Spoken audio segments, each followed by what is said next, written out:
All right, welcome, Jeff Carroll Sci-fi Express Lane. Today I wanted to kind of talk about what I've been waiting for kind of since I got into comics. And, you know, I did my first Comic Con in 2003. And I was screening a movie, my first movie, Holla If I Kill You.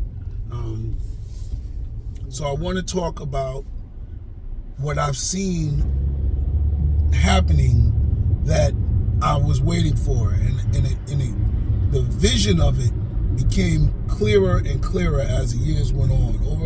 Over my 21 years, right? It was 2003. It's 21 years, right? So all of my 21 years,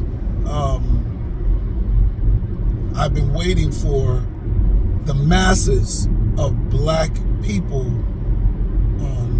to come into comic books.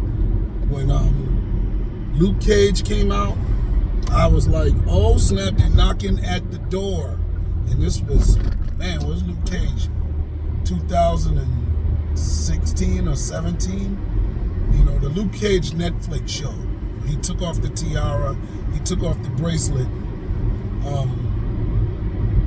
and he was cool, right? He wasn't jive talking black exploitation Luke Cage. He was hip hop Luke Cage, and he had Rakim and KRS-One and other people performing on the show every week. I was like, oh snap, they're gonna have Rakim perform at a Comic Con, and it's gonna be all like that. And I'm still waiting for that to happen. I'm waiting because I really think rap artists, my generation, should do day parties, but that's another conversation. And over time, you know, we've seen it. Now, there is a difference between what I was envisioning and the black blurs that are in comic books already. Now, there's always been black people into comic books. You know, even myself, you know, I grew up in comic books. I've been to all of the Marvel movies, saw all 3 Blades in the theater. Yeah, I'm there with you, but I never cosplay.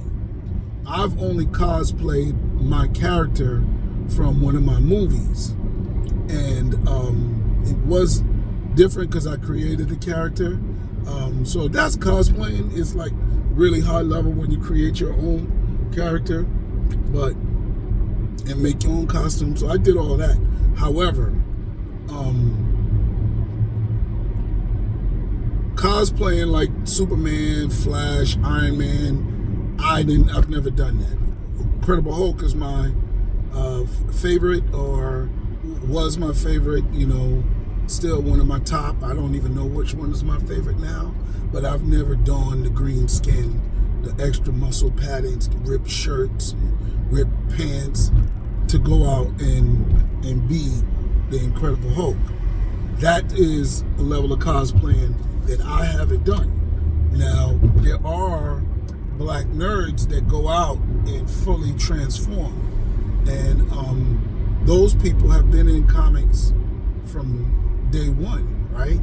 They may increase in numbers, but there have been black people from the beginning of comic books.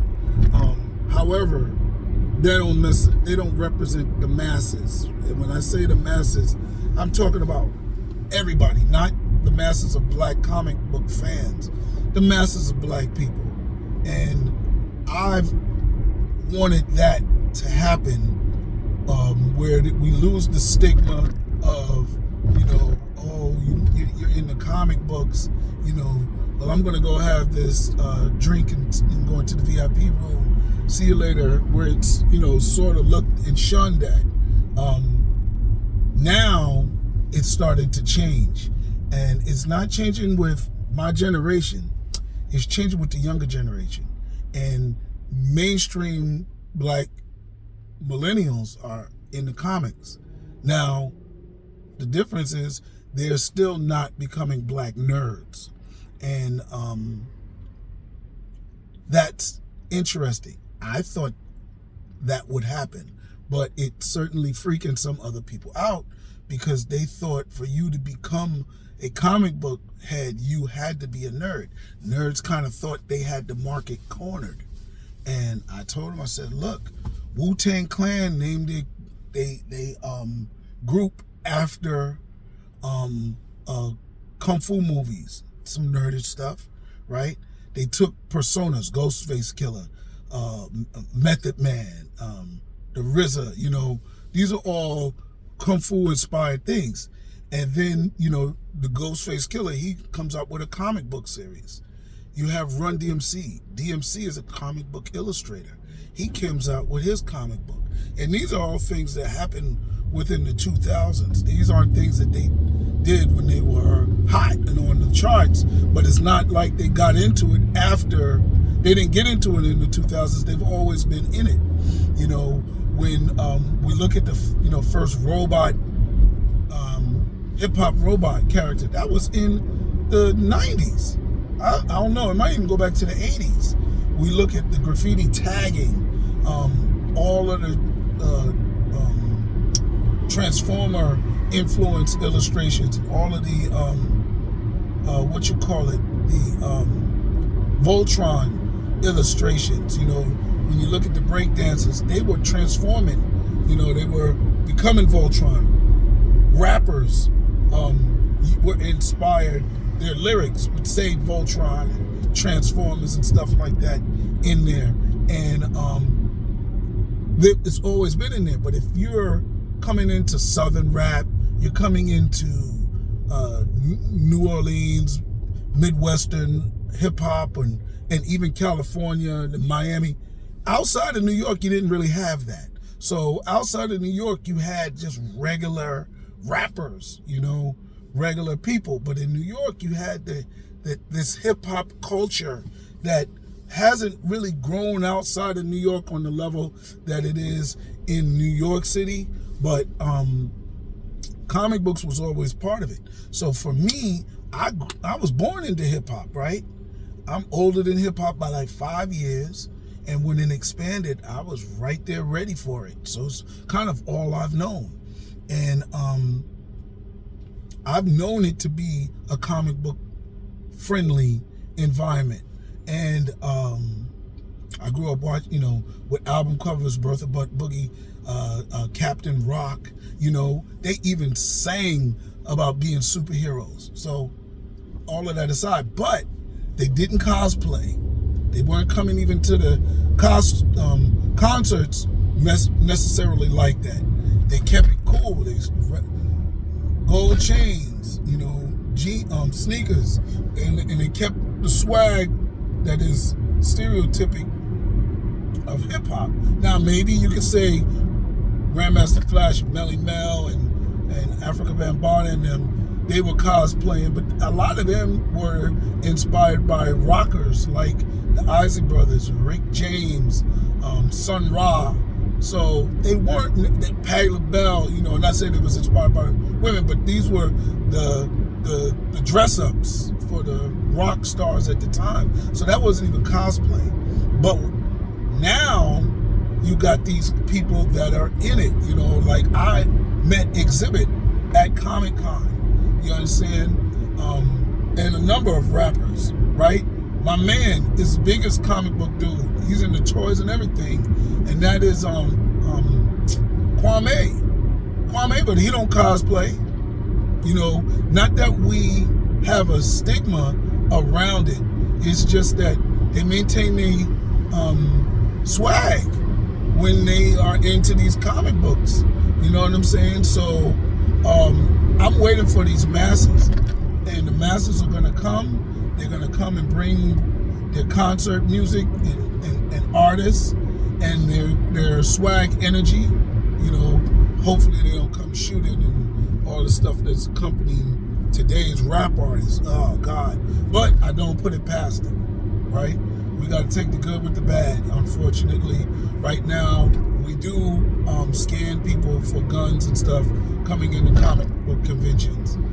I'm pretty sure that, you know, in that we'll probably have to do it more severely. And we don't even have to think it's going to be a hip hop thing. Shoot, the movie theater that got shot up was showing Batman, you know. So the mainstream white community is also violent. So it's not like hip hoppers will bring the violence. Violence is already potentially everywhere. But let me get back. So I think that when we see things like DreamCon, we see the changes in comic book conventions expanding beyond just comic books, you also see the audience diversifying more. There's always been black people going to comic book conventions, but I think the potential is still not reached. When I see the Latino population, and don't think Latinos is all assimilated. There's straight Puerto Ricans helped make hip hop. We did it together. Puerto Ricans and Dominicans, when they go into and Cubans, let's not leave them out, right? When they go into hip hop, when they go into the urban cities, they bring the same swag, so there's a lot of Latino and Hispanics out here in the country that don't necessarily go to comic conventions either. I go to a couple of comic conventions that are produced by Latinos and Hispanics, and they got the swag. So some of them cosplay, but they don't all cosplay, and they come in more of them to conventions. So that's what I think. Anyway, I think it's a good thing. I think it's good for sales because I think they'll, be more interested. I mean, in the mainstream community, to be honest, I do battle racism, right? I do, you would say, oh, somebody would just buy it because it's an interesting story. And the mainstream community does see race.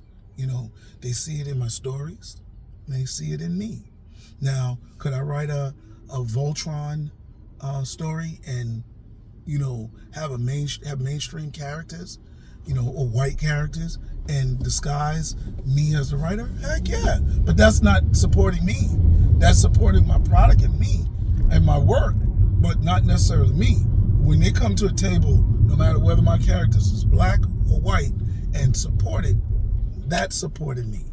There's still a lot of black creators that know that and therefore create mainstream stories where it doesn't really focus on blackness, right? Or black characters, and they have no problem with it. And to me, it shouldn't be me having to create something for the mainstream. Captain America was not worried about black people. There's jokes, he fought the Nazis. They became Hydra. You got Batman.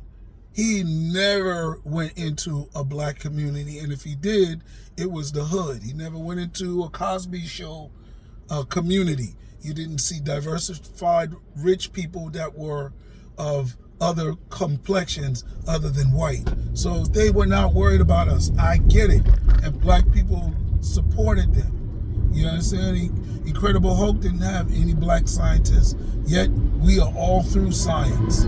We are hidden figures. Wasn't no Indian scientists. They all through science. No African scientists. They all through science. And biology, chemistry, all of that, splitting atoms.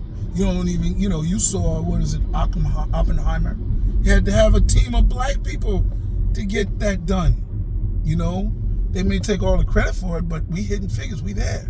And none of these comic book people, as smart as Mr. Fantastic is, he didn't have nobody else working with him. So they weren't worried about us and we supported it. So it shouldn't be something that is a problem if black people create black characters. It's not like we only creating them for black audiences. So now with this influx of mainstream black fans, to me, it's a good thing. It's a good thing because I have more potential people to buy my stuff, especially with the new stuff that I got coming out. It's all good, So that's that. It's something that I've been waiting for to happen for the longest, and I think it was inevitable. After Luke Cage, we had Black Panther. So there you have it. Anyway, this is my commentary on the thing. Black people coming to diversify comic books. The mainstream of black people, I don't think they're going to be black nerds. They're going to get more black nerds too, but not everybody's going to be a black nerd. Not everybody's going to cosplay. They're going to be posted up on the aisle, just watching people like they post up on the corners. Hilarious. All right, Jeff Carroll out, Sci-Fi Express Lane. Like, share, comment, and subscribe. All right, deuces.